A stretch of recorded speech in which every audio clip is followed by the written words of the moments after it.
ரீசெண்டாக அஜித் வந்து ஒரு ஆங்கில ஊடகத்துக்கு பேட்டி கொடுத்தாரு. நீங்களே பார்த்துருப்பீங்க. அந்த பேட்டி வந்ததுலேருந்து பார்த்தீங்கன்னா, இங்கே நிறைய பேர் அது வந்து ஒரு ஆங்கில பேட்டி அப்படின்றதால, நிறைய பேர் வந்து ஒரு புதுசா ஒரு மாய பிம்பம். அதாவது பாருங்க அஜித் வந்து இவருக்கு அகைன்ஸ்ட்டா பேசிட்டாரு, இவருக்கு அகைன்ஸ்ட்டா பேசிட்டாரு. ஆக்சுவலி அவர் பேசுனது வேற. ஆனா, இவங்க வந்து அது பொய்யா ஒண்ணு கிரியேட் பண்ணி அத மக்கள்ட்ட வந்து ஒரு 4 டேஸா ஸ்ப்ரெட் பண்ணிட்டு இருந்தாங்க. அத வந்து நம்ம அஜித் இன்னைக்கு தரமான பதிலடி சொல்றதா, இல்ல செருப்படி சொல்றதா அப்படின்னு தெரியல. நேத்து ஈவினிங் ரங்கராஜ் பாண்டே அவருடைய சாணக்யா சேனல்ல ஒரு நோட் ஒண்ணு குடுத்திருக்காருங்க. அது மட்டும் இல்லாம அந்த நோட்டு வந்த உடனே பார்த்தீங்கன்னா, இது வந்து அஜித் பேசுனதே கிடையாது. இது வந்து ரங்கராஜ் பாண்டே மட்டும் தான் சொல்றாரு. அஜித் பேசுனது பார்த்தீங்கன்னா, ஒரு 2 நிமிஷம் பேசுறாரு. அந்த வாய்ஸ் கிளிப் வந்து ஒன்லி மோட்டார் ஸ்போர்ட்ஸ் மட்டும் தான் இருக்குது. மத்தபடி விஜய் பத்திலாம் எதுவும் பேசவே இல்ல. இது வந்து முழுக்க முழுக்க ரங்கராஜ் பாண்டே வந்து ஓனா பேசுது அப்படின்னு நிறைய பேர் பேசிட்டு இருந்தாங்க. ஆனா அஜித்துடைய மேனேஜர் சுரேஷ் சந்திரா அந்த இன்டர்வியூவை அவருடைய அஃபிஷியல் ட்விட்டர் ஐடியில் போஸ்ட் பண்ணிட்டாரு. ஸோ இதன் மூலம் அந்த இன்டர்வியூவில் இருக்கிற மொத்த வேர்ட்ஸும் அஜித் சைட்லேருந்து வந்த அஃபிஷியல் வேர்ட்ஸ் அப்படின்றது உறுதியாயிடுச்சு. ஓகேங்களா? ஸோ அஜித் என்ன சொல்லிருக்காரு, என்ன பதிலடி கொடுத்துருக்காரு அப்படின்னு பார்த்தீங்கன்னா, நான் சமீபத்தில் ஒரு ஆங்கில ஊடகத்துக்கு பேட்டி கொடுத்தேன். அதில் வந்து யங்ஸ்டர்ஸில் நல்வழிப்படுத்துறது நிறைய பேசினேன். ஆனால் அதெல்லாம் சொல்லாமல் நான் சொல்லாத ஒரு அஜெண்டா கிரியேட் பண்ணி இங்கே நிறைய மீடியாக்கள் வெளியே பேசிகிட்டு இருக்கிறாங்க அப்படின்ற மாதிரி சொல்கிறாரு. அவர் யாரை சொல்கிறாரு அப்படின்றது உங்களுக்கே தெரியும். நம்ம வந்து சொல்ல தேவையில்லை. ஏன்னா 4 டேஸாக பார்த்துருப்பீங்க. ஓகேங்களா? ஸோ அப்புறம் ஒன்று சொல்கிறாரு, இங்கே முன்னெல்லாம் வந்து விளையாட்டுக்கு வந்து ஒரு பத்திரிக்கையாளர், சினிமாவுக்கு ஒரு பத்திரிக்கையாளர், அரசியலுக்கு ஒரு பத்திரிக்கையாளர் இப்படி தனித்தனியாக இருப்பாங்க. இன்றைக்கி வந்து சினிமா விமர்சனம் பண்ணுறவங்களே அரசியல் விமர்சனம் பண்ணுறாங்க. இது ரொம்ப கேவலமாக இருக்குன்ற மாதிரி தான் சொல்கிறாரு. அது யாரை சொல்கிறாருன்னு பார்த்தீங்கன்னா, நம்ம வலைபேச்சு ஆந்தரன், பிசிமி, ஸோ இந்த கும்பலாம். ஆக்சுவலி இவங்க வேலையே பார்த்தீங்கன்னா, இந்த ஹீரோயினுக்கும் இந்த ஹீரோக்கும் தொடர்பு அப்படின்னு பேசுகிறதான் இவனுங்க வேலையை.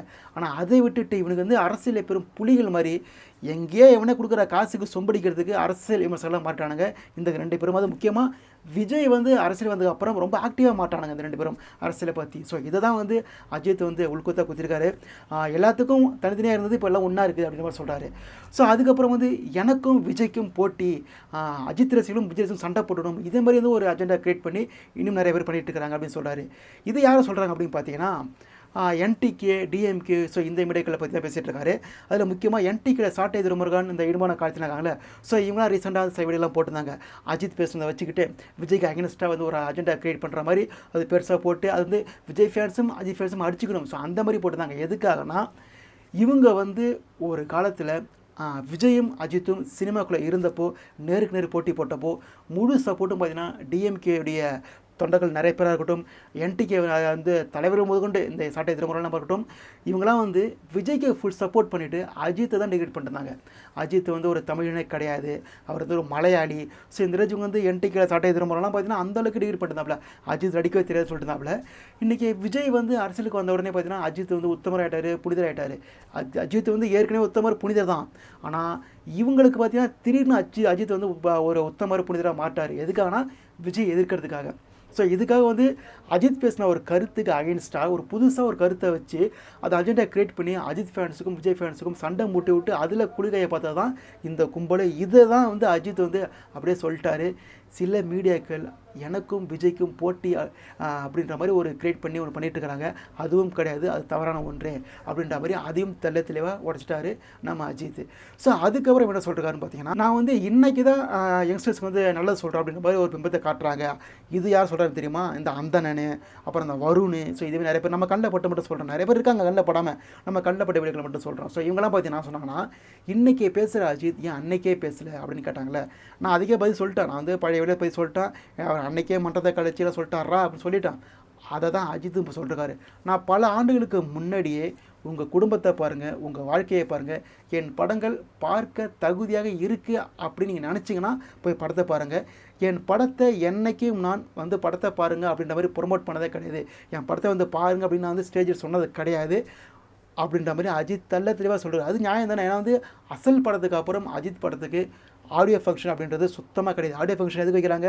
வந்து இந்த படத்தை பாருங்கள், இந்த படத்தில் இது இருக்குது, அது இருக்குது, மிக்ஸி இருக்குது, கிரைண்டர் இருக்குது, அதெல்லாம் சொல்கிறது தான் ஆடியோ ஃபங்க்ஷனு.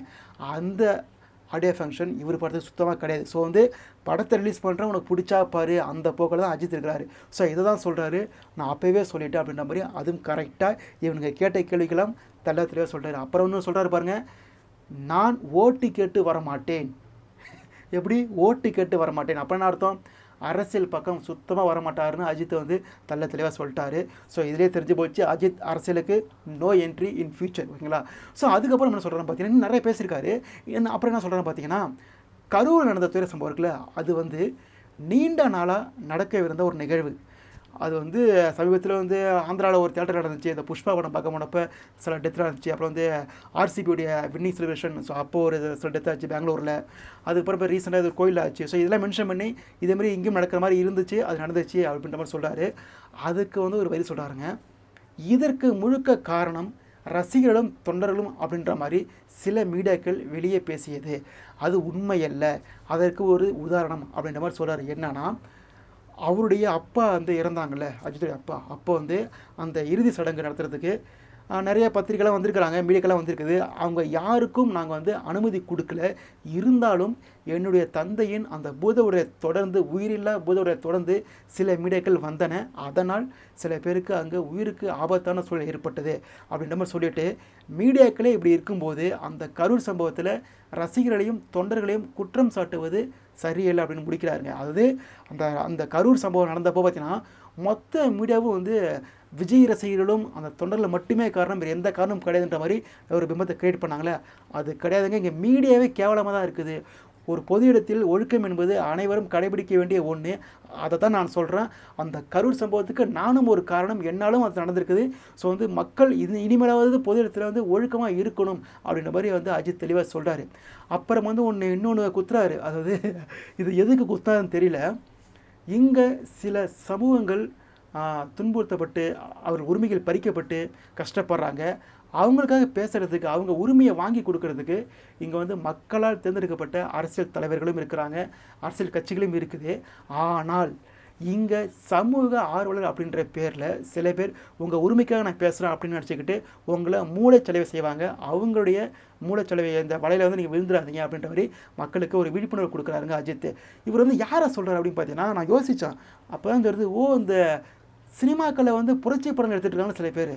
அதாவது அந்த மக்களுக்காக பேசுகிறதுக்கு அரசியல் கட்சிகள் இருக்குது, அந்த தலைவர் இருக்கிறாங்க, எல்லாமே இருக்கிறாங்க. ஆனால் சினிமாக்குள்ளே வந்து ஒன்றுதையுமே புண்ணியம் இல்லாத சினிமாக்குள்ளே உட்காந்துக்கிட்டு புரட்சி பேசுகிறேன்ட்டு அவங்க சம்பாரிச்சுக்கிட்டு மக்களையும் மூளைச்சலவை பண்ணிக்கிட்டு அவங்கள பாருங்கள் இதுதான் சூப்பர் படம் நம்ப வச்சுட்டு அந்த அந்த மக்களை பார்க்க அங்கே வியாபாரம் கொட்டுது, அவங்களுக்கு பணம் ஏறுது, சம்பளம் ஏறுது, அப்படி வாழ்கிறாங்களே அவங்கள தான் அஜித் வந்து அதை மறைமுகமாக ஒரு குத்திருக்காரு. அதாவது இதுமாரி உரிமைக்காக பேசுகிறேன்னு நினச்சிக்கிட்டு உள்நோக்கத்துடன் செயல்படுற சமூக ஆர்வலர்கள் மூளைச்சலவையில் மக்கள் வீழ்ந்து விடக்கூடாது அப்படின்ற மாதிரி சொல்கிறாருங்க. அவர் கடைசியாக ஒன்று சொல்லி முடிக்கிறாரு. என்னன்னா, எனக்கும் விஜய்க்கும் எந்த போட்டியும் கிடையாது. விஜய் வந்து நான் வந்து என்றும் வந்து ஒரு எப்படி சொல்கிறது, அவருக்கு எதிராக எதுவும் நினச்சதே கிடையாது. விஜய் வந்து அவர் எடுக்கிற காரியத்துக்கு வந்து நான் என்றைக்கும் வந்து வாழ்த்து தெரிவிச்சுக்கிறேன், அதாவது எப்போதுமே வாழ்த்து தெரிவிச்சிருக்கிறேன். ஸோ விஜய்க்கும் எனக்கும் எந்த இதுவும் கிடையாது. இந்த பேட்டியை வைத்து விஜய்க்கும் எனக்கும் போட்டி, நான் விஜய்க்கு எதிராக இருக்கிறேன் அப்படின்லாம் பேசிகிட்டு இருக்கிறவங்க கொஞ்சம் அமைதி காக்கணும் அப்படின்னு சொல்கிறாரு. என்ன சொல்கிறாருன்னா, இந்த பேட்டி இருக்குல்ல, இது மட்டும் இல்லைங்க, விஜய் அரசியல் வந்தப்புறம் பார்த்தீங்கன்னா முழுக்க இந்த பக்கம் நான் ஏற்கனவே சொன்ன மாதிரி என்டிகே, டிஎம்கே, இன்னும் சில கட்சிகள்லாம் பார்த்தீங்கன்னா அஜித்தை கையில் எடுத்துக்கிட்டு விஜய்க்கு அகைன்ஸ்டாக நிறைய பேர் பேசினாங்க. பாருங்கள், அஜித் வந்து விஜய் அகைன்ஸ்டாக இருக்கிறாரு, அஜித் பாருங்கள் இப்படி இருக்காரு அப்படி இருக்காருன்னு பேசிட்டு இருந்தாங்களே. இதுக்கு தான் அஜித் வந்து முடிவு கட்டிருக்காரு, கொஞ்சம் மூடிக்கிட்டு சும்மா இருக்கணும், நான் என்றைக்கும் விஜயை வந்து எதிரியாக அப்படி பார்த்தது கிடையாது, விஜய்க்கு வாழ்த்து தெரிவிச்சுக்கிறேன், அனைவரும் நல்லா இருக்கணும், அவங்க குடும்பத்தில் ஹாப்பியாக இருங்க அப்படின்னு சொல்லிட்டு அந்த இன்டர்வியூ முடிச்சுக்கிறாரு அஜித். ஸோ இது மூலம் நமக்கு தெரியவில்லை என்ன கேட்டிங்கன்னா, இந்த 4 நாட்களாக இந்த சமூக ஊடகத்தில் விஜய்க்கு அகைன்ஸ்ட் நான் வந்து ஏற்கனவே சொல்லியிருந்தேன், இந்த அஜித் பேசுகிற உடனே பார்த்தீங்கன்னா இந்த வீடியோ சொல்லியிருந்தேன், விஜய்க்கு முழு ஆதரவு அஜித் கொடுத்துருக்காரு அப்படின்னு வந்து ஏற்கனவே சொல்லியிருந்தேன். ஸோ அதை தான் வந்து அஜித் வந்து இப்போ வந்து தலையில் சொல்லியிருக்காருங்களா. ஸோ அஜித் சார் சொன்ன அந்த ஒரு விஷயம் பார்த்தீங்கன்னா, இனிமேலாவது அஜித் சாரை அந்த அரசியல் அந்த வலைக்குள்ளே சிக்காமல், அதாவது இங்கே வந்து எங்களுடைய கட்சிக்கு வந்து ஒரு ஸ்டார் பார்வன் அப்படின்றதுக்காக பார்த்தீங்கன்னா சில பேர் விஜய்க்கு அகைன்ஸ்டாக அஜித்தை கையில் எடுக்கிறாங்களே, ஸோ அவங்களாம் இனிமேல் மூடிட்டு இருப்பாங்க அப்படின்னு நான் நம்புகிறேன். ஏன்னா வந்து அஜித்தை கையில் வச்சுட்டு தான் பார்த்தீங்கன்னா அவங்க வந்து அரசியலே பண்ணுறாங்க. இப்போ சில பேர் வந்து விஜய்க்கு எதிராக பண்ணும்போது அஜித்தை கையில் வச்சுட்டு தான் பண்ணுறாங்களே, ஸோ அவங்களாம் கொஞ்சம் மூடிட்டு இருப்பாங்க அப்படின்னு நான் நம்புகிறேன். ஸோ இந்த அஜித்துடைய விளக்கம் உங்களுக்கு எப்படி இருந்துச்சு அப்படின்ற மாதிரி கமெண்ட் பண்ணிட்டு போங்கன்னு சொல்லிட்டு மீண்டும் ஒரு எப்படி சந்திக்கலாம். Tata, bye bye.